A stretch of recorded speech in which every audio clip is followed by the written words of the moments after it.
Hey everyone, I'm Sasha. And I'm Scott. In this video, we're going to talk about how we stay connected when we're out here.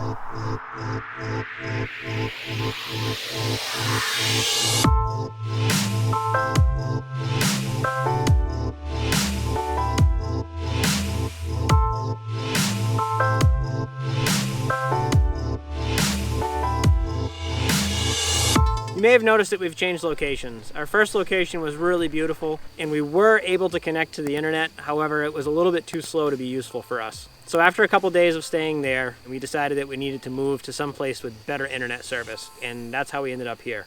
It's been cloudy all day and all of a sudden now we're getting sun. Thus the sunglasses. Feels good though. It does. We recently made a video about our 5 boondocking essentials. If you haven't seen that video yet, I'm going to leave a link to it up here.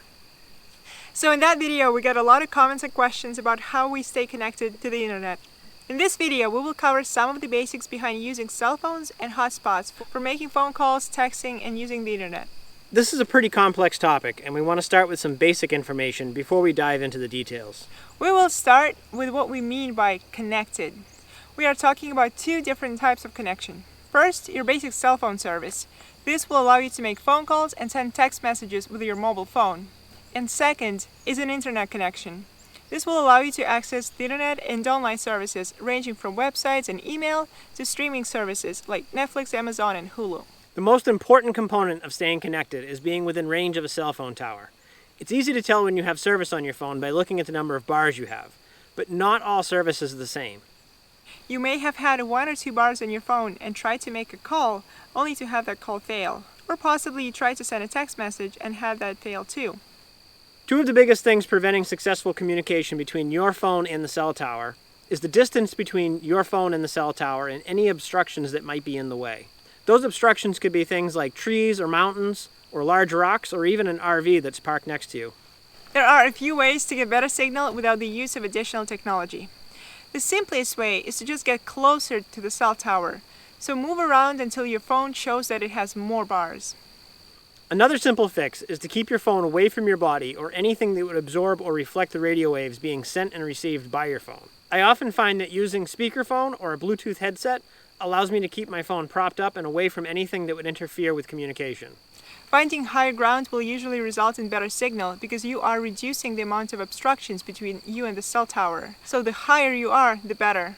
These methods are pretty helpful in an emergency or while hiking, but they aren't very practical when you're trying to stay connected while traveling or boondocking in your RV. To make life a little easier and more predictable, there are several technologies and resources to help keep you talking to your friends and family and streaming your favorite shows online. The first thing to keep in mind is that you must have a usable signal in order to be connected. Cell phone boosters help a great deal, but they cannot boost a signal that is not there. Before we ever use our cell phone booster, we try to plan out where we will be staying.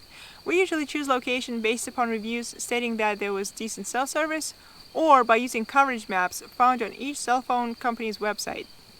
The main app that we use for finding great places to boondock is iOverlander. It's been a fantastic tool and it's never let us down. We also use Campendium and the website freecampsites.com. All 3 resources allow users to leave reviews and information about amenities and cell phone coverage. We don't always have the convenience of a detailed review indicating which cell phone companies have coverage in the area that we want to stay. In those cases, we will check the coverage maps of the area where we want to camp to ensure that there will be a good chance of finding some service. We'll leave links to the apps that we mentioned and the coverage maps in the description below. We have service with both Verizon and AT&T. For the most part, their coverage is very similar, but we have found that in rural and desolate areas, one will provide coverage and the other won't. Having both of these options has kept us connected in dozens of places that we would have been out of luck had we only had one carrier. Using 2 or more carriers will really open up your options, especially if you plan to travel to different parts of the country. What is that? Yeah. Sounded like a door opening. Sounded like someone going. Is that a bear? It's a bear. Oh, it's guns. Shooting. Once we arrive at the location we're planning to camp, the first thing we do is check our connectivity. Since our main goal is to stay connected to the internet, that's what we test for. We typically use the speedtest.net app and Google Speedtest. You can download the Speedtest app from any app store for free. And for the Google Speedtest, just open up your web browser and go to Google Search. Type Speedtest and press Enter. You will be presented with a box at the top of the page titled Internet Speed Test. Click Run Speed Test. The numbers that we get from those speed tests help us determine how good our internet connection will be. If we're able to have a good connection to the internet, making phone calls and sending texts should be no problem. However, in really fringe areas, we'll make a quick call and send a text message to a friend just to make sure that they go through. It's really nice to be connected to the internet, but it's also nice knowing that your phone will still work if you have to make a phone call or send a text message during an emergency. Once we do a few of those tests and we're satisfied with the results, it gives us the confidence to know that the place we're picking to stay is probably going to be a pretty good spot for us. If our phones have any service at all while we are in the truck or standing outside, it's a pretty good indication that we'll have a usable connection once we set up our WeBoost signal booster. Most cell signal boosters, also known as a signal amplifier, a signal extender, or a cell phone repeater, function in a similar way and are made up of three main components. These three components work together to give your cell phone a better connection to the tower. They have an external antenna, which is more sensitive and powerful than the antenna in your phone or hotspot. The antenna is mounted on the outside of your RV and communicates directly with the cell phone tower. The external antenna is connected by a cable to the signal amplifier, which boosts the strength of the signal it receives from the external antenna. That amplified signal will be rebroadcast through the internal antenna that will be mounted inside your RV. They also work in reverse. The signal booster will receive the signal from your phone and send it back to the tower. So now that we've discussed the basics, we want to show you how we have our camper set up and the way that we use it on a day-to-day basis. So it's the next day and we have some rain coming. So we've had to button everything up and we're actually getting ready to leave today. We've been here for like 5 days. It's been a really nice place to be. It's very private and quiet. One of the reasons we chose this site along this road is it's got this clearing, and because it's on the downhill side and we know that there's a cell tower that way. For both the cell phone booster and the Wi-Fi repeater, I have it mounted on this telescoping pole, and this pole is just a painting pole that we picked up from Lowe's. I want to say it was like $25. It's worked really well. It allows us to get the antennas below our roofline so that when we're driving down roads with overhanging branches and things like that, they're less likely to get ripped off. So before we go inside, let me show you how we have it set up on the outside before we lose the sun and before it rains.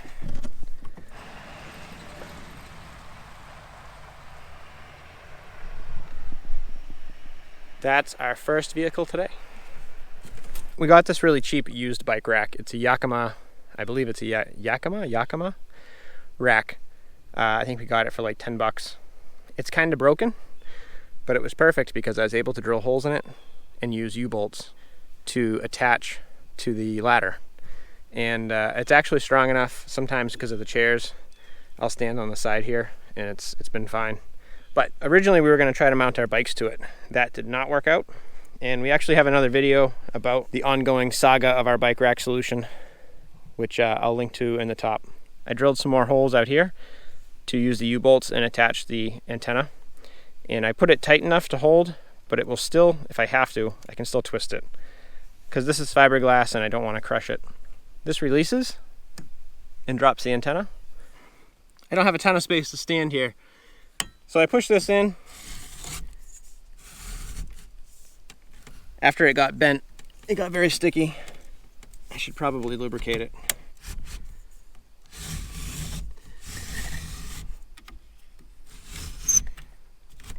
So it sits down like this, and these messy cables I found just by using a bungee cord.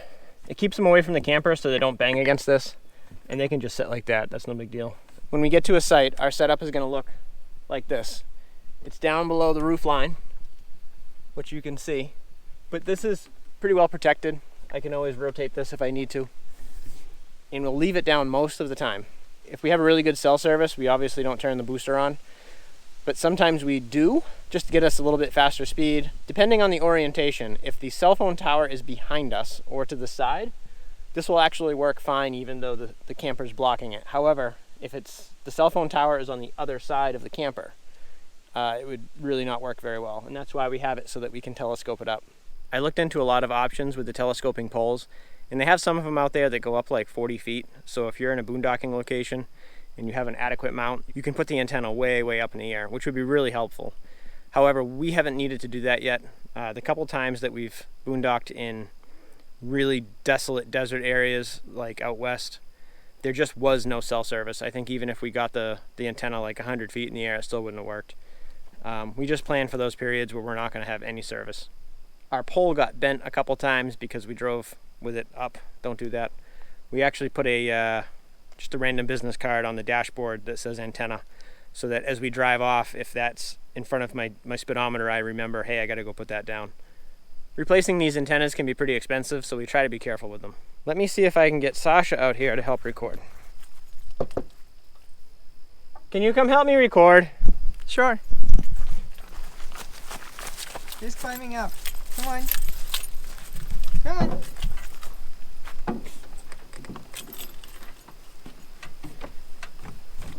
I was trying to do this earlier alone, but it's a little difficult to stay up here. I kept wanting to fall off. This has bent a few times over the last year because we forget to put it down.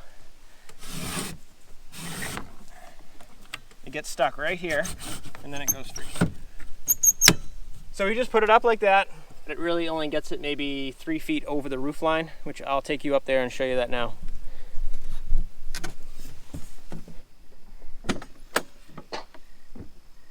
It looks like we've accumulated quite a few sticks up here. Kick those off.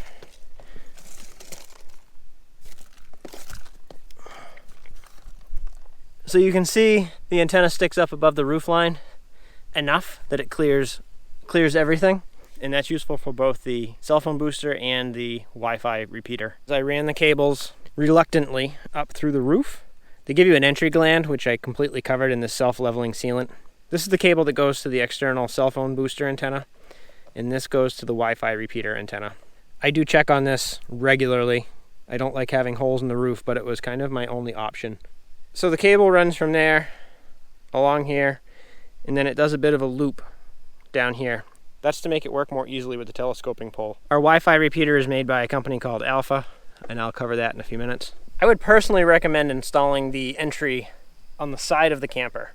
You're going to have less potential for water infiltration. For me, the reason I did this is it was much easier to deal with, and I had a limited amount of cable. You can always buy longer cables, but I just didn't want to order more cable just to add literally like a couple feet. So I went with this, and I just know that that's something I'll be checking on a regular basis. Knock on wood, haven't had any leaks yet. The roof needs a bath. Amazing how fast they get dirty. The cell phone booster companies always recommend having your antenna above your roof line. That's why I did this. So for a standard RV that's going to probably be mostly used in, say, an RV park, you could probably just permanently affix it somewhere. Some people use the loops on the ladders that come up, or they might mount it to a roof rack, or even on top of your air conditioner. We didn't want to do that because we spend so much time off-road and going down trails with trees overhanging. I needed a way to secure the antenna down. I also did not want to have to climb up on the roof all the time. Some people have these really cool antenna mounts that fold down and then fold up. I wanted some additional height, and I wanted it to be accessible without climbing up on the roof, so that's why I came up with this solution. They have magnetic pole mounts that mount to the side of their camper. They're great for temporary use, but I just wanted it to be as permanent as possible, so that's why I used this telescoping pole. Lowe's actually sold a longer one, which I really wanted to get, but the issue I had was I ran out of cable length, and with all the research I did for what we're going to be doing, it doesn't matter if it's 3 feet above the camper or 6 feet above the camper, which is about all the difference I would have gotten. So we decided to just go with this and see how it works, and after a year, it's been working really well. I probably wouldn't do anything differently if I had to do it again. I would just remember to put the antenna down so I don't bend the pole. Another thing is that we mounted this on the passenger side of the vehicle, which is not optimal. You really want to have it on the driver's side. That's going to give you less interference with, say, arched bridges or low-hanging branches on the sides of roads. They're always going to be on the passenger side. I didn't really have the option to install it over there easily. I didn't want to be drilling holes into the camper. Because this drops below the roof line, what's most likely going to get ripped off if we hit something really hard, it's going to be the awning or the roof rack, not this. So this works to keep it below. We haven't broken this due to trees. The only time we've broken it is when we forget to put it down. And we're pretty diligent with that now. So that's pretty much it for outside. If you have questions on anything I did here, let me know. I'm not really sure what to talk about with this, except that's the antenna on the outside. So on the inside, Hello. hi. I want to show you what we have inside of our cabinet up here. This is where we've put all of our electronics, and I showed you the entry point on the roof comes in right over here, which I should be able to show you in a little bit. We don't really feel like taking all of this apart. This whole cabinet does fold down into a bunk bed. We don't use it like that, we use it for storage, and it's kind of a project to take it down, especially we have stuff mounted to it. Completely unrelated, but this thing we found at Walmart. It's an Ozark Trail LED light, and it also acts as a USB charger for your phone or whatever. We found that we use this all the time, almost every day. It's super useful and it's extremely bright. It has 2 different brightness levels, and it flashes, probably for emergency use. I'll leave a link in the description below. This thing's been really cool. This is where we store our towels. So we have the entry point right here. The 2 cables come in, and this is a false wall. There's also a bunch of other cables in through here, which at some point I have to pull apart and rewire some things. So those cables run through this false wall, and it comes down to this area, which is, we call it the charging station.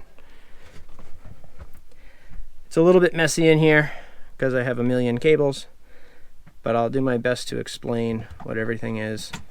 This is the actual signal amplifier. It's the WeBoost Drive 4G-X. You have the external antenna, comes in through here. I have the excess cable coil right here, comes in through here, and then the internal antenna, which also has lots of extra cable attached, comes out the other side. Green on this device means good. Green is good. There are some other flash codes that indicate different issues. One of those issues is if you install the external antenna too close to the internal antenna, it can cause like a feedback issue. So they recommend putting the internal antenna as far away from the external antenna as possible. So that's why it got installed in this cabinet instead of that cabinet, because the antenna is in that back corner over there. And we haven't had any problems with it, and if there's not enough signal for this to boost, I think it turns red. It just shows red, meaning that it's not working at all. It's not really something we have to look at or deal with much. It's been super reliable. It just always works. The other thing that we did to make our lives a little easier, instead of using the 120 volt adapter, we used a 12 volt adapter and wired it into this switch panel up here. I can turn the cell phone booster off with this switch, as well as I can turn the Wi-Fi off with this switch. In situations where only one of these devices works, so let's say since our hotspot works with AT&T, if there's no AT&T service around, I don't want to run that because it's not going to help us. Instead, we would tether to our phones with our laptops and use the cell phone booster. So we can turn that off and it saves a few watts of power. Right now we're using both. So this internal antenna, our Velcro just came off of it. We usually have it stored up here, and we can take it down and move it around the camper as needed. But what we have found is we just leave it in one spot, and if we need to tether through our phones, because the range of this internal antenna is somewhere between, say, 1 foot and maximum of 10 feet. Right now I have my phone really close to the internal antenna. So you can see right now I have full service. And if I turn off the cell phone booster, if I do a speed test, it may not even connect. So while I do have 1 bar, I don't think it's going to connect at all. I'm going to say probably not. So I'm going to turn the cell phone booster back on. We're going to give it a second. Now it says no service. It does take a minute to come up and start relaying the signal. Alright, so now we're back to full service. Let me do a speed test.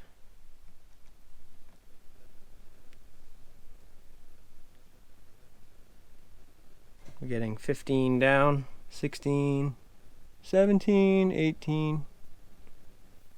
So that's totally usable. The upload's a little bit slow, but for streaming videos or anything like that, you need about 5 megabits. So this would be enough to stream 3 videos simultaneously.